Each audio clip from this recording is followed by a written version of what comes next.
بسم الله الرحمن الرحيم. جامعة تبوك، السنة التحضيرية، قسم الرياضيات، رياضيات واحد. درس اليوم إن شاء الله اللي هو section 3.1 functions، الدوال. functions بمعنى الدوال. كويس. طبعا بداية أول نقطة راح نتكلم عنها بإذن الله هي definition، التعريفات. الدالة ترى يا شباب نستخدمها كثير في حياتنا اليومية ولكن دون أن ندري. الدالة نستخدمها كثير بس يعني ما ناخذ بالنا يعني.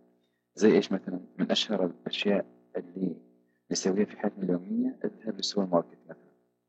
طيب السوبر ماركت هذا عباره عن سلع واسعار، يعني في سلع قدامنا وفي اسعار على السلع. فعندنا كميتين، السلع هذه كميه والاسعار كميه اخرى. الداله هي علاقه تربط بين كل سلعه والسعر حقها، صح ولا لا؟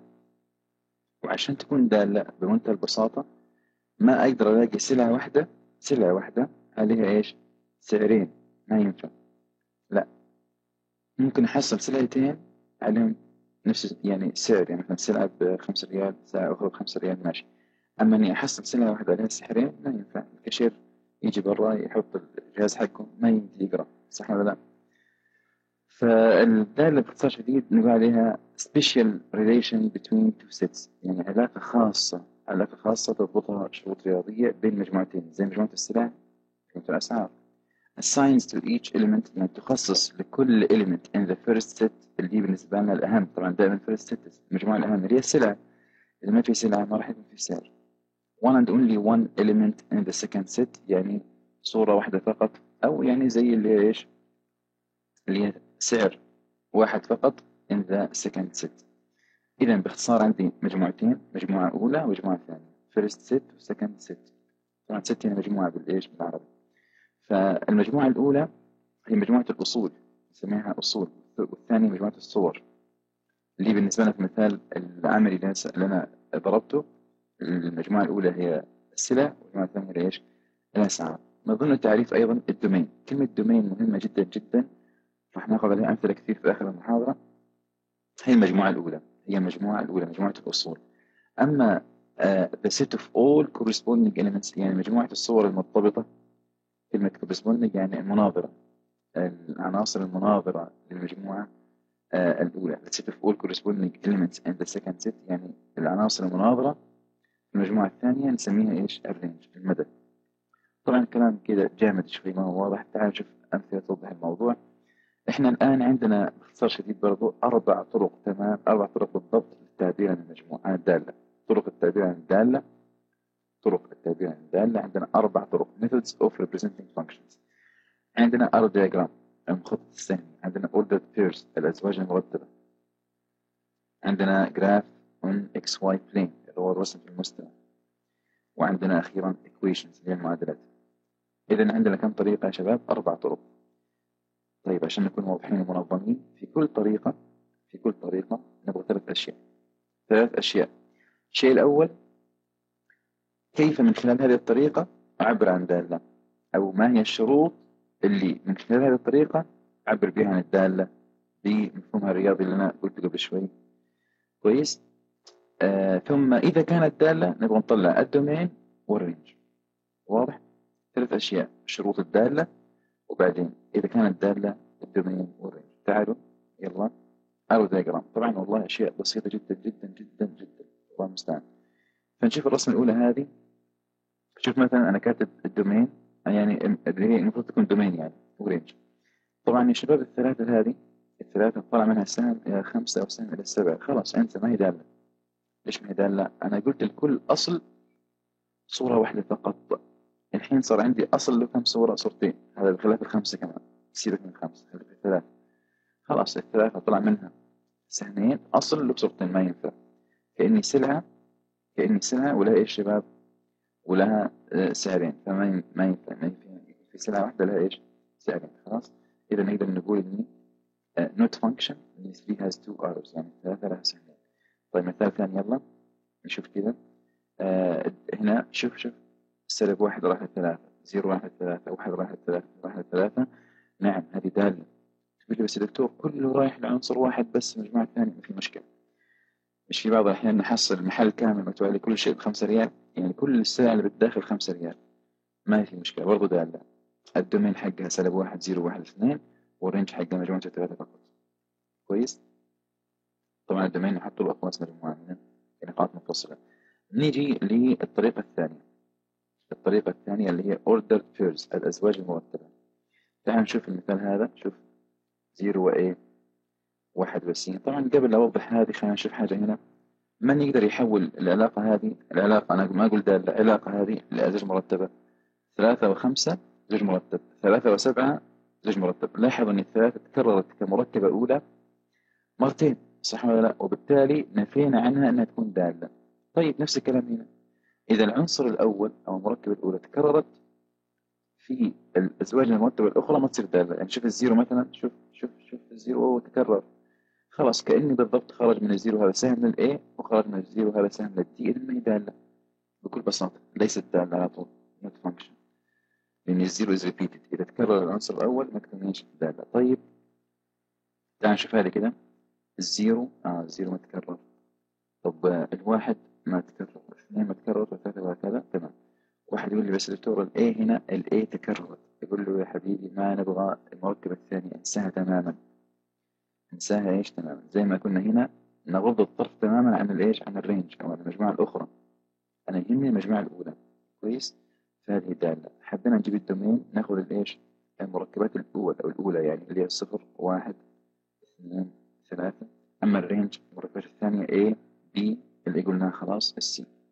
تمام. ثم الطريقة الثالثة يا شباب هي جراف ونكس واي بلين. هذه برضو ما أسهلها. عندنا مثلا رسمة زي هذه كده. شوف الرسمة هذه. طبعا لو دققنا في الصورة شوية، احنا عندنا هنا ملاحظين هذه 10. ايش معنى 10؟ يعني تقريبا كل وحدة باثنين. 2 4 6 8 10. كويس. طيب مين يقرأ لي هذه النقطة؟ طبعا في ناس راح يقولوا زيرو. أي نقطة يا شباب في المستوى لا إحداثيين، فهذه 0 و0. كويس. طب وهذه مين اللي يقراها؟ طبعا 0 إكس و 2 4 6. 0 و6. ملاحظين هنا في 0 و0، هنا في 0 أيضا و6، يعني كأن الزيرو خرج منه سهم للزيرو وسهم للستة، بخلاف النقطة اللي تحت اللي هي 0 سالب 4 أيضا. فمعنى كده أن الزيرو هذا تكرر أو خرج منه 3 أسهم. معايا يا شباب؟ إذا ما هي دالة، طبعا ما هي دالة. وبالنسبة للجراف تحديدا في طريقة اسمها vertical line test اللي هي اختبار الخط الرأسي. اختبار الخط الرأسي.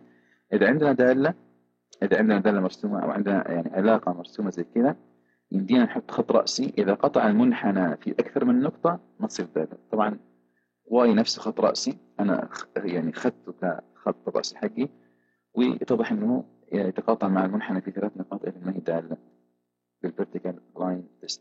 كويس. هنا طبعا هذه إذا أخذنا أي خط رأسي راح يقطع المنحنى في إيش؟ في نقطة واحدة.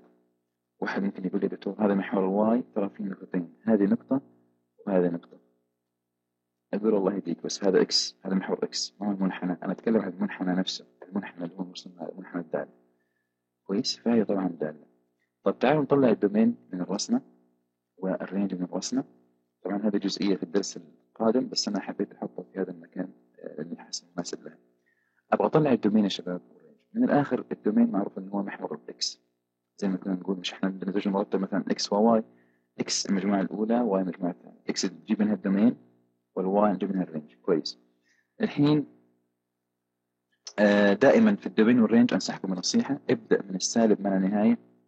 إذا كنت في الدومين تجيب السالب من النهاية من عند الإكس، إذا كنت في الرينج تجيب السالب من عند الواي.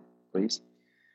فتيجي عند هنا وكأنك راكب سيارة كده، راكب سيارة ماشي في الطريق، جالس تناظر فوق وتحت، نفسك تحصل أي رسمة موجودة ولا أي خط موجود ثاني. هنا أنا ماشي ما في حاجة، ها زي ما تقولوا صحراء جرداء لا زرع فيها ولا ماء. ماشي ماشي ماشي، هوب في -3 هنا. شوف في فوق بداية الرسمة، بداية الخير جاء. إذا من -3 مفتوحة طبعا عشان هذه مفتوحة، من -3 مفتوحة لين شوف هنا في فوق رسمة، هنا تحت رسمة رسمة رسمة رسمة لين لين لين لين الستة، آخرك الستة، ثم بعد ذلك نرجع للصحراء مرة أخرى. إذا من -3 مفتوح إلى 6 مغلق. هذه هي دومين الدالة. طب الرينج بنفس الطريقة يا شباب، نركب السيارة حقتنا ونتحرك من سالب من النهاية هنا بس حق الواي، ها نظل نمشي يمين يسار في حاجة، ها، في حاجة في المنحنى ما في، لين السالب 5. السالب 5 مغلقة ظهرت، ثم طالع في يمين يسار رسمة هنا، يسار في رسمة لين 4 مفتوح، وبعد كده إيش؟ ما في رسمة. فإذا الرينج هو سالب 5 مغلق إلى 4 إيش؟ مفتوح. مرة أخرى سريعا كذا خلينا نشوف الشروط لكل الطرق هذه. أرو دياجرام قلنا الأصل ما يخرج منه سهمين. الأزواج المرتبة قلنا العنصر الأول ما يتكرر. هنا نقول الخط الرأسي لا يقطع في أكثر من إيش؟ من نقطة. لاحظين؟ طيب تعالوا نشوف أيضا الطريقة الرابعة وهي equations. طبعا المعادلات أنا كاتب هنا usually x هي ال independent variable، المتغير المستقل يا شباب، المتغير الأساسي اللي هو زي المثال اللي ضربته، السلعة نفسها، السلعة المتغير الأساسي، لأن الواي نسميها dependent يعني معتمد على الإكس، يعني إذا تغير الإكس تغير الواي، تغيرت السلعة تغير السعر. لكن إذا ما في سلعة ما راح يكون في سعر. كويس؟ زي برضه مثال ثاني، انتوا نفسكم انتوا مع ارقامكم الجامعيه كطلبه، يعني كل طالب له رقم الجمعي الخاص، ما ينفع طالب واحد يكون له رقمين. كويس؟ فهذه داله واضح ان كل طالب له رقم جامعي. طب بالله عليكم مين المتغير المستقل هنا؟ مثلا الطالب، يعني لو ما في طالب ما في رقم جامعي، وهكذا في الداله دائما في متغير مستقل ومتغير ثابت. فتعالوا نشوف كذا سريعا المثال هذا. شوف واي تربيع تساوي اكس، يا ترى هذه المعادلة تمثل دالة ولا لا؟ بس تعالوا نفكر بالراحة كذا. ايش رايكم نخلي الواي مثلا تاخذ قيمتين؟ يعني تعالوا ناخذ الواي تاخذ 2 مرة وسالب 2 مرة. كويس؟ تعالوا ناخذ الواي مرة ب2 مرة سالب، شوف كذا الواي مرة ب2 مرة بسالب 2، في كلا الحالتين سواء الواي ب2 أو سالب 2 تربيعهم راح يكون كم؟ 4. صح؟ طب إذا معنى كذا إن 4 كأصل صار لها صورتين، إذا نوت فانكشن، نحكم عليه بأنها نوت فانكشن y has even power. كويس؟ على خلاف ذلك تعالوا نشوف المثال هذا. شوف y يساوي x تربيع، بذلك ننتبهوا هنا التربيع على مين؟ على الواي اللي هو المتغير التابع يعني. أما هي تربيع على مين؟ الإكس. هذه ترى دالة والدومين حقها r ورينجها r برضو، وراح ناخذها بالتفصيل في الدرس يلي بعد القادم اللي هو الكوادراتيك فانكشن. طبعا هنا يا شباب إذا لاحظنا، إذا كانت الإكس باثنين والواي الإكس باثنين أو إكس سالب 2، يعني في كلا الحالتين تكون الواي ب4. فهذه هي الأصلين وراح نصور، ما في مشكلة. المهم يعني باختصار شديد عشان ما نطول عليكم في المعادلات، نصيحة بسيطة جدا جدا، مجرد النظر كيف تعرف إن هذه معادلة ولا لا؟ أقول لك مع المفتاح السحري هنا يا شباب هو أس الواي. أس من؟ أس الواي.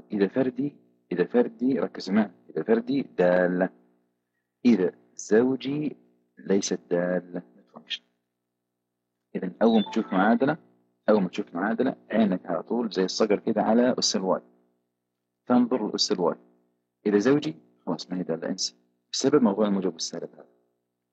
أما إذا فردي 1 3 5 كويس، نقول عليها إيش؟ نقول عليها دالة. اتفقنا؟ طيب تعالوا مع بعض مجموعة من الأمثلة كده. أنا كاتب هنا which of the following represent function، أي من الآتي يمثل إيش؟ دالة. والله موضوع بسيط، تعالوا نحله بسرعة. يلا إيش رأيكم في هذه؟ طبعا هذه دالة، هذا خرج من سهم، هذا خرج من سهم، خرج من سهم، هذه إن سهم هي دالة، السالب 1 خرج من سهمين. تعالوا نشوف رقم 3. يا سلام، شوف خط رأسي، خط أفقي آسف. الحين إذا أخذنا خط واي كاختبار ما راح يتقاطع مع الخط الأفق هذا إلا في هذه النقطة فقط. طبعا هذه دالة حتى راح نعرفها بعدين في الدرس القادم الدالة الثابتة. نيجي هنا يا شباب، هذا خط رأسي. طبعا واحد يقول لي يا دكتور كيف نسوي اختبار خط رأسي وهذا رأسي؟ طبعا أفضل ما في الموضوع يا شباب أنك ترسم الخط الرأسي فوق هذا نفسه. يعني واحد يقول لي راح أرسم الخط الرأسي هو واي ما يتقاطع مع الخط هذا في أي نقطة، طبعا ما راح يتقاطع مع موازي له. حط الخط الرأسي فوق الخط هذا. بالله عليكم عندكم كم نقطة؟ عدد لا نهائي، عدد لا نهائي من النقاط. إذا هذه ليست دالة. برضو فينا شباب ما مقتنعين. ماشي، النقطة هذه كم؟ أحد يقرأها؟ كم؟ 6 و0. طب مثلا هذه 6 و2 6 و4 6. شوف الستة على طول متكررة يا شباب. أصلا الإكس يساوي ثابت، يعني 6 تكررت مع كل النقاط، إذا ما هي دالة. كويس. رقم 5 أزواج مرتبة. شوف السالب 1 ما تكرر، سالب 1 ما تكرر، الزيرو ما تكرر 1، إذا 5 دالة. كويس. تعال نشوف 7 بالمرة مع إيش برضو أزواج مرتبة. 10 5 0 أو 5 تكرر في 5 لأن هي دالة، حتى 10 بعد تكررت مرتبة الأولى. طيب تعال نشوف المعادلتين هذول. يلا شوف عينك على طول على أس الواي. تعال يا واي، ها الأس 3 فردي صح ولا لا؟ خلاص دالة على طول. طب وهنا فين أس الواي؟ هنا 2 زوجي ما هي دالة. طبعا هنا باعتبار أن الإكس متغير مستقل والواي متغير تابع. إذا ذكر في السؤال خلاف ذلك نرجو الاهتمام بذلك. خلاص. إذا لو تلاحظوا أنا جايب 8 أسئلة على كل طريقة سؤالين، واحد دالة وواحد مدالة. فالدوال عندنا هنا شباب هي 1 و3 و5 و6. كويس. طيب النقطة الثالثة اليوم احنا قلنا النقطة الأولى تعريف طبعا ما تجي في اختبار هي بسيطة بس للفهم يعني. النقطة الثانية اللي هي الطرق التابعة للدالة، أخذنا 4 طرق. النقطة الثالثة الآن سهلة جدا، اسمها evaluating functions يعني حساب الدوال. معروف طبعا إذا جتني علاقة رياضية زي كذا 4g of y equal 7 minus 2y، إذا عندي علاقة زي كذا أوجد find g of سالب نص مثلا. تعال نشوف يلا يعني فقرة g of سالب نص يا شباب. هنا معناها أشيل كل y، أشيل كل y وأحط مكانها إيش؟ سالب نص. إذا شلنا الواي هاي وحطينا سالب نص، طبعا سالب ضرب سالب تصير موجب، نص بواحد تصير 7 زائد 1 يعني 8. بس هذا اللي نبغاه. كلمة evaluating function يعني نحول القيمة الداخلة هنا إلى قيمة خارجة أخرى غيرها يعني يكون في عندي input من خلال قاعدة الدالة هذه يصير عندي إيش؟ output. عشان كذا في بعض المراجع بعض الناس يحبوا يشرح الدالة لأنها كذا لها input ورول يعني داخل وقاعدة ثم output خارج. كويس. طبعا في الانبوت راح يكون بالنسبة لنا هو الدومين، والاوتبوت اللي هو ايش؟ الرينج. كويس. طيب الفقرة الثانية قال ابغى جي اوف 4 زائد جي اوف اتش. له ابشر بسيطة. ها من يجيب جي اوف 4 يا شباب؟ ايش معنى جي اوف 4؟ ايوه شيل كل واي وحط 4 يا سلام، فتصير 7 ناقص 8 يعني سالب 1. هذه بس. طب جي اوف اتش معناها شيل كل واي وحط اتش، تصير 7 ناقص 2 اتش. شوف كده هذه 7 ناقص 8 زائد 7 ناقص اتش. طبعا 7 ناقص 8 سالب 1 مع 7 تصير ايش؟ 6 ناقص 2 اتش. الفقرة الأخيرة جي في 4 زائد اتش. انتبهوا هنا بالله عليكم. شوف حل محل واي يعني. شوف بالله عليكم السؤال هنا ايش يقول؟ جي اوف واي. طيب هذا السؤال جي اوف واي معطى كده. كويس. هنا ايش يبغى؟ جي في 4 زائد اتش. ايش ملاحظين؟ ملاحظين ان واي موجود مكانها 4 زائد اتش. خلاص سووا كده في الطرف الأيمن برضه، شيلوا كل واي وحطوا 4 زائد اتش ولا تنسوا الأقواس. نقول كده 7 ناقص 2 في حط قوس 4 زائد اتش. دخل سالب 2 جوا فتصير سالب 8 سالب 2 اتش. طبعا 7 ناقص 8 سالب 1. أحد أهداف هذا المثال إن احنا نبين إن جي اوف 4 زائد جي اوف اتش تختلف عن جي اوف 4 زائد اتش في طريقة حسابها وأيضا في نتيجتها. كويس. الآن يا شباب تعالوا إلى أهم نقطة، ما أبغى أقول في الدرس، أهم نقطة في الباب كامل. النقطة هذه تستمر معكم إلى الفصل القادم بإذن الله في رياضة 2، وتستمر في بعض الكورسات المتعلقة بهذا الكورس. فتعالوا نشوف كده مع بعض. تعالوا نعتبر ان f of x and g of x are polynomials كثرات حدود يعني. كويس. to determine the domain of يعني كي تحدد الدومين حق عندي 3 أشياء. إذا كانت دالة كسرية، وإذا كانت جذرية، وإذا كانت جذر بس في المقام كمان. هذول أهم 3 حالات هنا كثير يعني. فأقول باختصار يا شباب، باختصار شديد جدا، الأعداد عندنا، الأعداد أنا دائما أحب أسمي في حاجة أسميها فيروسات. طبعا كل عارف الفيروسات بعد الشر علينا كلنا يعني. الأعداد أيضا لها فيروسات. عندي فيروسين، ما أبغى أقول مثلا 20 فيروس، ولا هم 2 فيروسين بس فقط لا غير في الأعداد. إيش هم الفيروسات هذه يا شباب؟ الصفر في المقام والسالب تحت الجذور ذات الرتبة الزوجية، أي يعني بالأخص جذر التربيع. مرة أخرى الصفر في المقام هذا فيروس يخرب عليه الدالة. طبعا إذا جبت الآلة الحاسبة قلت مثلا أي عدد على زيرو يعطيك ايرور، أي عدد على زيرو يعطيك ايش؟ ايرور. كويس. وأيضا السالب تحت الجذر التربيعي، إذا في سالب تحت الجذر التربيعي أيضا ما ينفع، حتى إذا جربنا الآلة الحاسبة راح يصير ايش؟ ايرور أيضا. طيب إذا عندي دالة كسرية إيش هو المجال؟ المجال معناه يعني إيش هي القيم اللي يمديني أحطها في المكان الإكس هنا. فمن الآخر نقول له مفتوح لك المجال آر، خذ اللي تبغاه، إلا ابعد لي عن الفيروسات بالله عليك، ابعد لي عن أصفار المقام، ابعد لي عن أصفار المقام زيروز أوف جي. إذا مرة أخرى إذا دالة كسرية نقول المجال هو آر ما عدا أصفار المقام. احفظوا كده بالله عليك، آر ما عدا أو ناقص أصفار المقام. فطبعا إذا جتنا مسألة زي كذا أول خطوة نطلع المقام لحاله، نجيب أصفاره، وبعدين نحطه في الصندوق هذا ونقول إيش؟ إذا كانت أحمر نقول ابعدي عنا، يعني راح تخرب علينا الدالة، فبالله عليك إيش؟ ما نبغى نشوف وجهك يعني. ار ما عدا اصفر المقام. نيجي هنا جذر الاف. الدومين هو حل ايش؟ ايش شرطنا هنا؟ نقول بالله عليك يا اف لازم تكون اكبر من او تساوي زيرو، ما يمديك تكون سالب ابدا، اذا سالب خلاص ما مشكله كبيره صح. واخيرا هنا، واخيرا هنا نفسها دي جهه الجذر فنبغاها موجبه.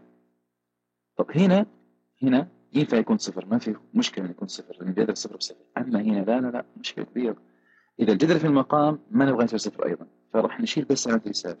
شايفين الفرق من هنا وهنا يا شباب؟ هنا في يساوي، هنا ما في يساوي. ليش؟ لأنه في المقام. تعالوا إلى مجموعة كبيرة من الأمثلة. يلا بسم الله. Find the domain of the following functions. أوجد مجال الدوائر الآتي. يلا واحدة واحدة. أول دالة، يلا يا شباب. إذا طلبت منك تجيب f of 1 تجيب f of 2 ماشي، كله يجيب ما عدا إيش؟ من يتوقع هذا؟ بسيطة جدا. يلا إيش هي القيمة اللي راح تخلي المقام زيرو؟ أيوه 8. إذا شلنا إكس وحطينا 8 راح يصير المقام زيرو. إذا كأن في حوار بينك وبين الدالة، تقول لها يا دالة خذي اللي تبغينه من الأرقام، كل الأعداد ماشي إلا 8 صح؟ فنقول كذا، نقول آر ما عدا 8. أو يمدينا نقول من سالب إلى نهاية 8 مفتوح، اتحاد من 2 مفتوح. كلاهما صحيح وكلاهما ممكن يجي فين؟ في الخيارات عندك في السؤال. تعال نشوف الدالة الثانية. يلا طبعا الدالة هذه كسرية أيضا، زي الدالة هذه كسرية أيضا. فنأخذ المقام ونقول يا ترى يا المقام أنت متى راح تساوي زيرو؟ يا شباب 3 تي زائد 12 متى يساوي زيرو؟ يلا ود 12 زائد اليمين سالب 12 قسموها على 3 يعني سالب 4. إذا هذه القيمة لو أعطيها كرت أحمر نفرضها برا إيش؟ مجال حقنا. هذه القيمة إذا اتحطت هنا راح يصير المقام زيرو. إذا نقول R ما عدا سالب 4. ممتاز. نيجي إلى رقم 12، نفس الشيء أيضا دالة كسرية. فنأخذ المقام. كويس. نأخذ المقام ونقول تعالى المقام إكس تربيع ناقص 10 إكس زائد 21 يساوي صفر. حلوها بأي طريقة يا شباب، حلوها بالآلة الحاسبة بالمميز أو بالتحليل. طبعا التحليل سهل، حط قوسين إكس في إكس هذا زائد، إذا إشارتين زي بعض، هذه سالب يعني نفس الإشارة هنا سالب سالب، وبعدين أبغى عددين ضربهم 21 مجموعهم 10 3 في 7. إذا إكس ب3 أو إكس ب7. طبعا هذا ما هو الحل النهائي، هذا مجرد أصفار المقام. إيش نقول؟ يلا نقول الحل هو R، الدومين هو R ما عدا أصفار المقام اللي هي 3 و7. كويس. نيجي السؤال اللي بعده. أيوة السؤال اللي بعده هنا جذرية، دالة جذرية، قانون مختلف يا شباب، قانون مختلف. أنت لازم تكون دماغك منظمة. إذا كسرية R ما عدا أصفار المقام، إذا جذرية لا، روشتة مختلفة، علاج مختلف. ناخذ ما تحت الجذر ونقول أكبر من أو يساوي زيرو. كويس. فنقول يلا 20 ناقص 5 إكس أكبر من يساوي زيرو. يلا ودي سالب 5 إكس بيترمي بالموجب زي كذا، قسم على 5 فتصير إكس من هذه الناحية إكس من هذه الناحية أصغر من يساوي 4. نعيد كتابتها بالطريقة الأشهر أن الإكس على اليسار، إكس أصغر من يساوي 4 يعني من سالب من النهاية إلى 4 إيش مغلق. ترى يا شباب دائما في المسائل حقت الدالة الجذرية هذه أو فترات أتوقع أو أتخيل يعني إن خط الأعداد عندنا اللي هو من سالب من النهاية إلى من النهاية ينقسم إلى منطقتين، منطقة خضراء ومنطقة حمراء. المنطقة الخضراء هي متاح لك أن تأخذ منها كما تشاء من أرقام ومن أعداد، أما المنطقة الحمراء ممنوع. فمثلا هنا في الفترة هذه هي فترة خضراء طبعا من سالب من النهاية إلى 4 مغلقة، يمديك تأخذ منها في الدالة هذه زي ما تبغى. الدالة هذه بدليل خذ الصفر مثلا، إذا حبيت تأخذ الصفر ما في مشكلة، صفر تكون جذر 20 عادي. أما بعدها من بعد الأربعة مباشرة لمنطقة حمراء ممنوع الاقتراب منها أبدا. كويس. تعال ناخذ مثلا 5، إذا حطيت 5 هنا راح يكون 20 ناقص 25 تكون -5، ما ينفع تجيب جذر -5 وهكذا. طيب الثانية، شوف ها، ايش رايكم في الثانية اللي بعدها 14 هذه؟ تيبيكال من 13 اللهم الجذر صار في المقام.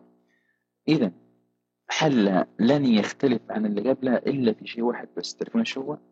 شايفين يساوي هذه راح أشيلها. تتذكروا يا شباب؟ قلنا هذه ما في خطورة أنها تكون صفر، أما هذه لا مشكلة عشان في صفر، عشان في المقام يعني. كويس. فراح تكون نفس الحل، ها، ولكن راح أشيل السالب اللي يساوي من هنا وأشيل من هنا. يؤثر على إيش في الأخير؟ يؤثر على الفترة المغلقة، راح تصير مفتوحة. عشان كذا أنا ما حددتها صراحة، أنا كاتب كثير ذاتي إن الدومين هو الدومين هذا، بخلاف يعني 4 هنا معانا هنا ما هي معانا. عشان تكون فاهم زيادة حط في رقم 13 إن الإكس ب4 تصير 20 ناقص 20 0 جذر 0 ب0 ما في أي مشكلة. يعني راح يكون الإنبوت هنا مثلا 4 والأوتبوت 0 ما في أي مشكلة. أما هنا إذا حطيت في الإتش يا شباب اللي بعدها رقم 14 الإكس ب4 راح يكون المقام هو اللي 0، فتكون في إشكالية هنا. فهمت الفكرة؟ فلازم نخليها مفتوحة. آخر سؤال وهو سؤال مهم طبعا 15 هنا. يلا برضه جذرية، نأخذ ما تحت الجذر ونقول أكبر من أو يساوي 0 زي ما شايفين. نودي هذه بالموجب تصير تربيع أقل من يساوي 9. نأخذ الجذر التربيعي في سين 3. الجذر التربيعي للواي تربيع يشيل التربيع مع الجذر ونحطه قيمة مطلقة، تصير قيمة مطلقة الواي أصغر من يساوي 3. نحولها إلى الصورة المشهورة حقت الساندويتش هذه اللي هي ما بين -3 و3، فيكون الدومين -3 مغلق ثلاثة مفتوح. الأسئلة هذه نعتبرها إحنا أسئلة مهمة لأنها تضرب عصفورين بحجر يعني زي ما نقول. يعني منها إن إحنا نسأل على الدومين حق الدالة الجذرية، منها نشوف الطالب هل يعرف إن الجذر التربيعي لكمية مربع 30 أو قيمة مطلقة هذه الكمية ولا لا. آخر سلايد يلا. عندي شوف 16 و17 و18 قريبة على بعضها مرة، طبعا نفس البسط ماشي. المقام هنا إكس تربيع ناقص 64، لاحظوا فرق من مربعين يعني. هنا إكس تربيع زائد 64، هنا إكس تكعيب أس 3 زائد 64. يلا واحدة واحدة نشوف 16 هنا. طبعا عادتنا في الدالة الكسرية ناخذ المقام ونسيب 0. طب ودي هذه هنا موجب، خذ الجذر تصير موجب -8، يعني دومين R ما عدا -8 حلو. أما الثانية يا شباب انتبهوا بالله عليكم، إكس تربيع زائد 64. أول ما تشوف تربيع مع الزائد تقول على الدالة هذه إنها إيش؟ مركبة أنتي فيروس، يعني خلاص ما عندها صفر مقام. يا شباب انتبهوا بالله عليكم، الكمية هذه شايفينها استحالة تكون صفر. طب خلينا نسأل سؤال واحد شاطر يجاوب عليه. ما هي أقل قيمة هذا المقدار؟ يعني تتوقع إيش هي أقل قيمة الإكس تربيع 64؟ أقل قيمة ممكن تأخذ هذا المقدار إيش هو؟ أقل قيمة هي لما تكون إكس ب0 يعني 64 معي. أي قيمة إكس تأخذها بعد كده راح تزيد على 64.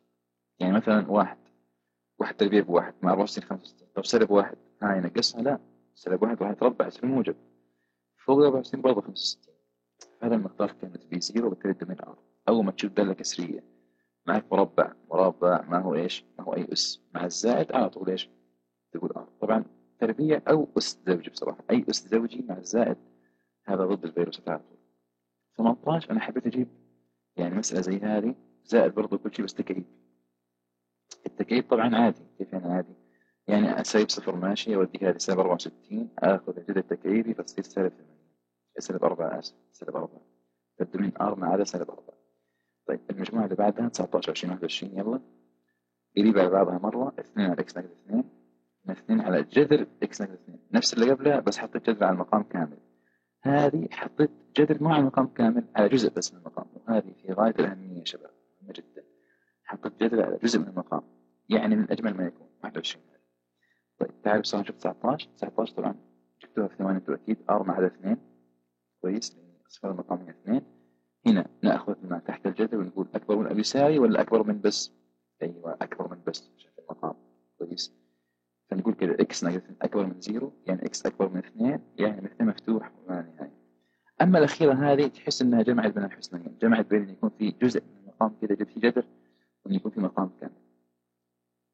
طبعا هنا يا شباب عندي جزئين. تعالوا نشوف هنا مثلا الجزء الأول أبغى أساوي المقام بزيرو. فودي جذر إكس ناقص 2 يساوي زيرو، ودي سالب 2 جهة اليمين بموجب 2، جذر إكس يساوي 2 أربع طرفين، إذا إكس ب4. إذا فعلا إذا حطيت إكس ب4 حيكون جذرها 2 ناقص 2 زيرو، ف4 لابد أن تستثنى. طب وجود جذر هنا يا شباب يحتم علينا إن ما تحت الجذر يكون إيش؟ موجب أو صفر، صح؟ يعني since there is جذر إكس، يعني لأنه يوجد جذر إكس إذا إكس أكبر من يساوي الزيرو. واحد يقول لك دكتور أنت بالله عليك أنت هنا غلطان، كيف تقول إكس أكبر من أو يساوي؟ كيف تحط لي يساوي وأنت توك قبل شوي في المثال اللي فات قايل إذا في المقام قول إيش؟ أكبر بس. ملاحظين؟ أقول لك لا، أنت إذا ركزت زين هنا يا شباب مصيبة ومشكلة إذا الجذر صار زيرو، صح؟ لأن الجذر زيرو بزيرو. أما هنا ما في مشكلة، إذا الجذر فقط صار زيرو راح يكون في سالب 2 تكمل عليه، صح ولا لا؟ فيكون 2 سالب 2 سالب 1 ما في إشكالية. فهنا ممكن أقول أبي يساوي. إذا نشيل يساوي زي المثال اللي فات في حالة أن الجذر على المقام كامل، في حالة أن الجذر على المقام إيش كامل زي كده. فنقول إكس أكبر من أو يساوي زيرو، يعني معاك من زيرو مع النهاية أوب ما نبغى نصل 4، ترى 4 ما أبغاها. إذا من زيرو مغلق إلى 4 مفتوح، حالة 4 مفتوح إلى إيش؟ إلى ما لا نهاية. أسأل الله أن تكونوا استفدتم في هذا الدرس، بذلك مهتم بالمجال جدا جدا، وبالتوفيق إن شاء الله.